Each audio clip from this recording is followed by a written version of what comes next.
Be discussing AUKUS with the Prime Minister, sir.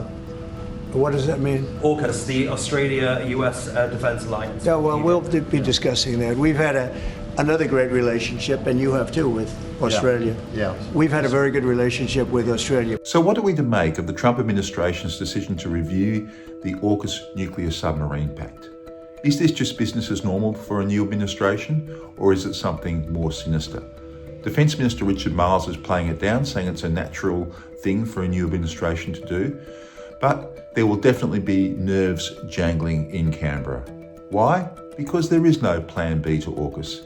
If the AUKUS nuclear submarine pact falls over, Australia will not have a submarine fleet by the mid-2030s, at a time when China is producing them at extraordinary rates.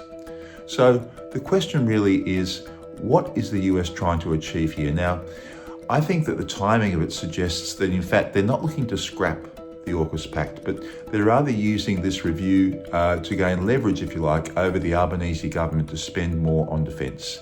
The US Defence Secretary Pete Hegseth recently said that he wants to see Australia's defence spending go from 2% of GDP where it is now to 3.5%, a very big increase.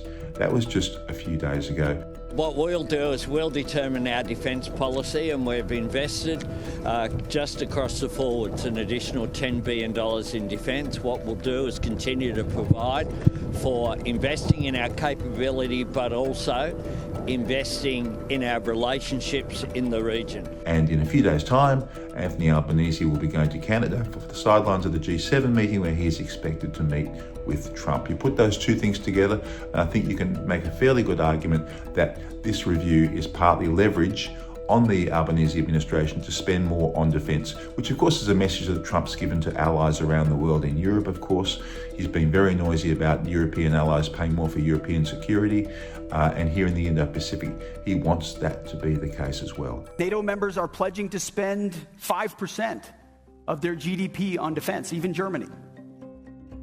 So it doesn't make sense for countries in Europe to do that while key allies in Asia spend less on defence in the face of an even more formidable threat. There is always a small chance, and it would be a great concern to Australia if the US did walk away from the AUKUS pact. There are concerns in the US that the production rate of Virginia-class submarines, which are the submarines they're supposed to sell to Australia from 2032, is not fast enough. And there's concern that given it's not fast enough, if they give or sell 3 to 5 submarines to Australia, well, that means there's less for the US fleet.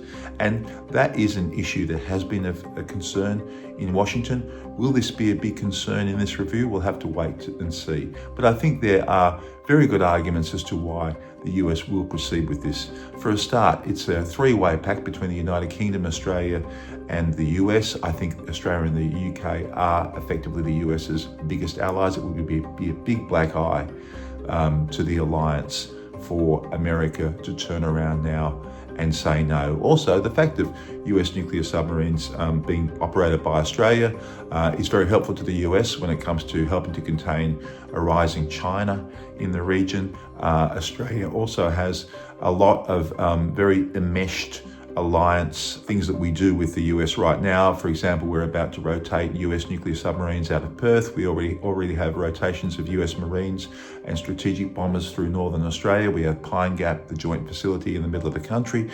So I think Albanese has quite good arguments to Trump to say this alliance is strong, it's robust. Let's not do anything silly. Let's not actually scrap the AUKUS pact. It's valuable for both countries. I think AUKUS will survive this review. I think the US will use it to try and squeeze more money out of Australia for its own defence. But these are uncertain times, and there's no doubt that there will be a few nerves jangled in Canberra as a result.